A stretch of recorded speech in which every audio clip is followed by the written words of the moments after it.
అరే బాబు ఓట్లు అయిపోయింది ఇక్కడి నుంచి పోరా అని చెప్పి అన్నా కూడా పోట్లాడు ఇక్కడి నుంచి. ఇంకా ఏం చేద్దామని, ఎన్ని ప్రాణాలను హరిద్దామని, ఈ ఆంధ్ర రాష్ట్రాన్ని వల్లకాడు చేద్దామని ఏం చేద్దాం అనుకుంటారు? అంటే 4వ తారీఖు లోపు ఈ రాష్ట్రాన్ని వల్లకాడు చేద్దాం అనుకుంటున్నారా? పేరు నాని, నీలో గొప్ప నటుడు ఉన్నాడయ్యా. నిన్ను మించిన నటుడు నాకు తెలుసు. నువ్వు పొరపాటున రాజకీయాల్లోకి వచ్చావు, కానీ రాజకీయాలు పక్కన పెట్టి సినిమాల్లో కానీ వచ్చుంటే కనుక సినీ ఇండస్ట్రీని ఏలేద్దు అంతే. ఒక్కడవే ఒక 4 దశాబ్దాల పాటు ఏలేస్తావు నువ్వు. అంత పెద్ద నటుడివి. అయ్యి బాబు, నీ నటన నేను చూసి నాకు ఆశ్చర్యం వేసింది తెలుసా. ఎందుకో ఆర్తనాదాలో, ఎందుకో ఏడుపులు, ఎందుకో పెడబబ్బులు. రాష్ట్రాన్ని ఎవరో ఎందుకు వల్లకాడు చేసేస్తారు? ఆల్రెడీ మీరు చేశారు కదా. ఈ 5 ఏళ్లలో మనం చేసేసాం కదా రాష్ట్రాన్ని వల్లకాడు. ఇంకా సపరేట్గా చేయాలా? మాచర్లలో సరే, పల్నాడులో ఎవరు విధ్వంసం చేస్తుంది, ఎవరు దాడులకు పాల్పడుతున్నారో మీ నాయకులు, మీ కార్యకర్తలు. ఒక్క మాట మీరు చెప్పలేరు. జగన్మోహన్ రెడ్డి ఒక్క మాట చెప్పలేడు వాళ్ళకి. ఎందుకు అలా కొట్టేసేస్తున్నారో, ఒక 10 రోజులు ఆగండానో, ఒక 20 రోజులు ఆగండానో, ఇది మంచిది కాదని ఒక మాట చెప్పలేడు. మనం ఇక్కడ ప్రెస్ మీట్ పెట్టేసి ఆర్తనాదాలు, పెడబొబ్బులు, ఏడుపులు, రాష్ట్రాన్ని వల్లకాడు చేస్తున్నారు, మేము శుద్ధపూసలు, మేము అమాయకులమి. మనం అధికారంలో ఉన్నప్పుడు చేసింది ఏంటి? తెలుగుదేశం పార్టీ ఆఫీస్ పైన కొన్ని 100 మందిని పంపించి పార్టీ ఆఫీస్ని ధ్వంసం చేసి అడ్డొచ్చిన వాళ్ళు తలకాయలు పగలు కొట్టి, ఆ రోజు అనిపించలేదా రాష్ట్రాన్ని ఎందుకురా వల్లకాడు చేస్తున్నారు మీరు అని చెప్పేసి ఆ రోజు మాట్లాడలేదా నువ్వు ప్రెస్ మీట్ పెట్టి? ఎందుకు మాట్లాడాలా నువ్వు? మనం మాట్లాడడం. పట్టాభి గారు ఇంటికి దాడి చేశారు, పట్టాభి గారు ఇంటికి ధ్వంసం చేశారు, పట్టాభి గారిని కొట్టారు. ఆ రోజు ఎందుకు మాట్లాడాలా? గన్నవరం తెలుగుదేశం పార్టీ ఆఫీస్ని తగలెట్టేశారు. ఆ రోజు ప్రజాస్వామ్యం గుర్తుకు రాలేదా మనకి? ఆ రోజు ఎందుకు మనం ప్రశ్నించలేదు? ఆ రోజు మనం అధికారంలో ఉన్నాం కాబట్టి మనకు అధికార బలం, అధికార కొవ్వు. అంతేనా? జోగి రమేష్ అనే వ్యక్తి మంత్రి, ప్రస్తుత మంత్రి, మీ సహచరుడే, మీ పక్కనే ఎడుతూ ఉంటాడు అని చెప్పు కూడా. చంద్రబాబు నాయుడు గారి ఇంటికి కత్తులు, కటార్లు, కర్రలో తీసుకొని వెళ్ళాడు. ఆ రోజు అడగొద్దా? ఆ రోజు ప్రెస్ మీట్ పెట్టి మాట్లాడొద్దా? రాష్ట్రాన్ని వల్లకాడు చేయాలనుకుంటున్నారంటే మీరంతా కూడా. ఇది ప్రజాస్వామ్యంలో మంచి పద్ధతి కాదు. మనం ఇలా చేయకూడదు. దేనికైనా ఒక పద్ధతి ఉంటుందని చెప్పేసి మనం మాట్లాడలేం కదా, మాట్లాడలేదు కదా. ఇవాళ దాడులు చేసేది మీరే, ఏడ్చేది మీరే. అంటే మళ్ళీ ప్రజలకు తప్పుడు సంకేతాలు తీసుకెళ్ళాలి. తెలుగుదేశం పార్టీ వాళ్ళు ఏదో చేస్తున్నారు, రాష్ట్రం ఏదో అయిపోతుంది. అన్నిటికీ మూల కారణం మీరే, అవునా కాదా? అన్నిటికీ మూల కారణం మీరే. నువ్వు మంత్రిగా ఉన్నప్పుడు కొల్లు రవీంద్ర గారిపైన దాడి చేయించలేదా? నువ్వు చేయించవా లేదా? అలా 1, 2 చెప్పుకుంటా పోతే కొన్ని 100 ఉన్నాయి. 1 కాదు, 2 కాదు. కొన్ని మాచార్లో చూసుకో, ఆ చంద్రయ్యను కానీ, లేదా పొద్దుటూరు నందం సుబ్బయ్యను కానీ కొన్ని 100 అరాచకాలు చేశారన్న. 1 కాదు, 2 కాదు. ఇలాంటి 1, 2 చెప్పుకుంటా పోతే బోల్డు. టైం బొక్క, అంతకుమించి ఏం లేదు ఇక్కడ. చెప్పుకుంటా పోతే టైం బొక్క. మేము వర్ణించలేం, మేము చెప్పలేము అన్నింటిని కూడా.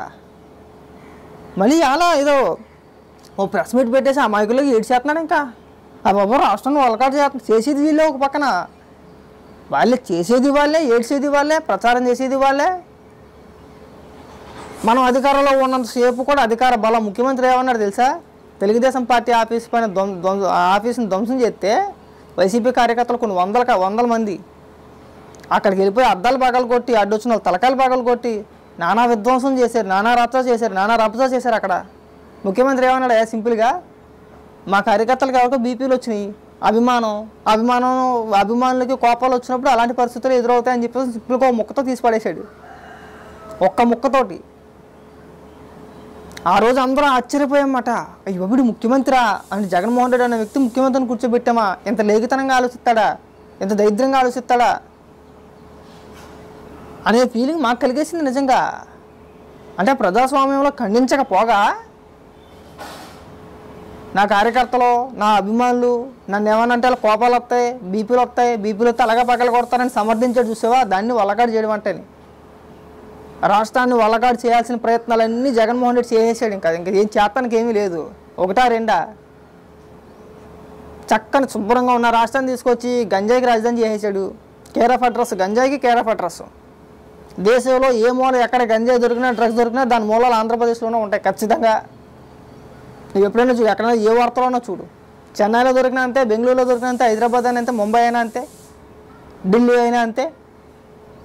దేశంలో ఏ మూల డ్రగ్స్ దొరికినా, గంజాయి దొరికినా దాని మూలాలు మాత్రం ప్రధానంగా ఆంధ్రప్రదేశ్లోనే ఉంటాయి. మరి దాన్ని ఏమనాలి? రాష్ట్రాన్ని వల్లకాడుగా మలచడం కాదా? వల్లకాడు చేసే ప్రయత్నం కాదా?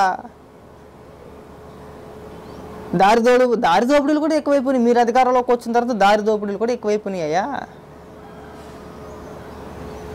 మీరు చేసిన విధ్వంసాల ముందు నువ్వు ఇప్పుడు ఏదైతే మాట్లాడుతున్నావో అవి చాలా చిన్న చిన్న పదాలు, చాలా చిన్న చిన్న మాటలు, జుజుబి అవన్నీ కూడా. ముందు మీ నాయకుల్ని, మీ కార్యకర్తల్ని అదుపులో పెట్టుకుంటే పల్నాడు ప్రాంతం అదుపులో ఉంటుంది. ఎలాంటి గొడవలు ఉండవు, ఎలాంటి విధ్వంసాలు ఉండవు. అక్కడ అధికారం కోల్పోతున్నామనే ఆలోచనలో మీ నాయకులు, మీ కార్యకర్తలు విర్రవీగిపోతున్నారు. అక్కడ మీకు ఓటు వేయని ప్రతి ఒక్కరిళ్ళపైకి వెళ్ళి దాడులు చేస్తున్నారు. అక్కడ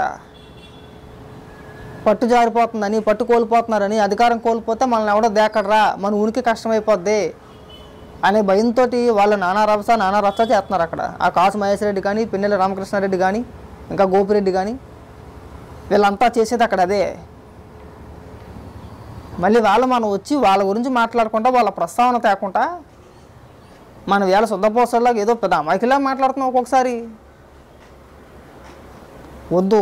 5 ఏళ్ళ కాలం పాటు చూసాం జగన్మోహన్ రెడ్డి అంటే ఏంటి, మీరేంటి, అధికార మతంతో మీరు ఏం కార్యక్రమాలు చేశారు, ఎంత విధ్వంసం చేశారు రాష్ట్రాన్ని. వల్లకాడిగా మార్చే ప్రయత్నం మనం చేయలేదా? రాగానే జగన్మోహన్ రెడ్డి వచ్చిన తర్వాత చేసింది ఏంటి? వల్లకాడి చేసే ప్రయత్నమే. ఎవడన్నా పట్టుమని కడతాడు, ఏదైనా కట్టాలని చెప్పని అనుకుంటాడు. దిక్కుమాలి దరిద్రం ఏంటంటే రాగానే ప్రజావేదిక కూల్చేయండి. కూల్చివేతతో మొదలైంది మన పరిపాలన. అది రాష్ట్రాన్ని నాశనం చేయడానికే కదా. అక్కడి నుంచే కదా రాష్ట్రం వెనకబడిపోయింది. అభివృద్ధిలో ముందుకెళ్లాల్సిన రాష్ట్రం వెనక్కి వెళ్ళింది, 20 ఏళ్ళు వెనక్కి వెళ్ళింది. మళ్ళీ ఒక మూర్ఖుడ్రా రాగానే ప్రజల సొమ్ముతో కట్టిన ప్రజావేదిక, దాన్ని రకరకాలుగా వాడుకోవచ్చు. ప్రభుత్వం ఎన్ని రకాలుగా అంటే అన్ని రకాలుగా వాడుకోవచ్చు.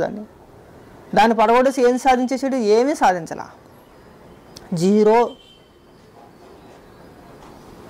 అలాంటి చెప్పుకుంటా పోతే అలాంటి విధ్వంసాలు బోల్డ్ ఉన్నాయి.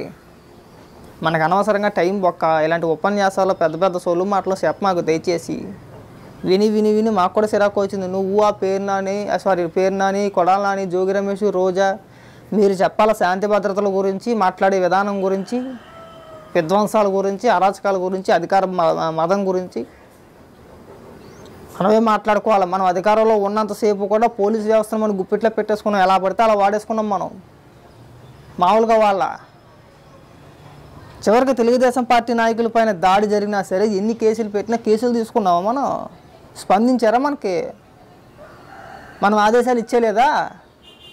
అధికారంలో ఉండి మనం ఆదేశాలు ఇచ్చేలేదా? తెలుగుదేశం పార్టీ నాయకులు ఎవరు వచ్చినా కేసులు తీసుకోమాకండి, కేసులు పెట్టమాకండి, వైసీపీ నాయకులు ఏదైనా చిన్న కంప్లైంట్ అయితే ఇమీడియట్గా యాక్షన్ తీసుకోండి అని చెప్పి మనం ఆదేశించాం కదా గతంలో.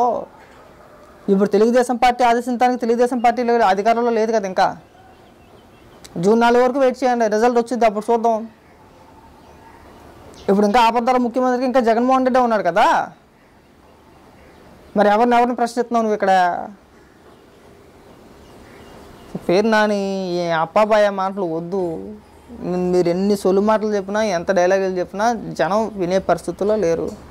జనానికి ఒక క్లారిటీ వచ్చేసింది.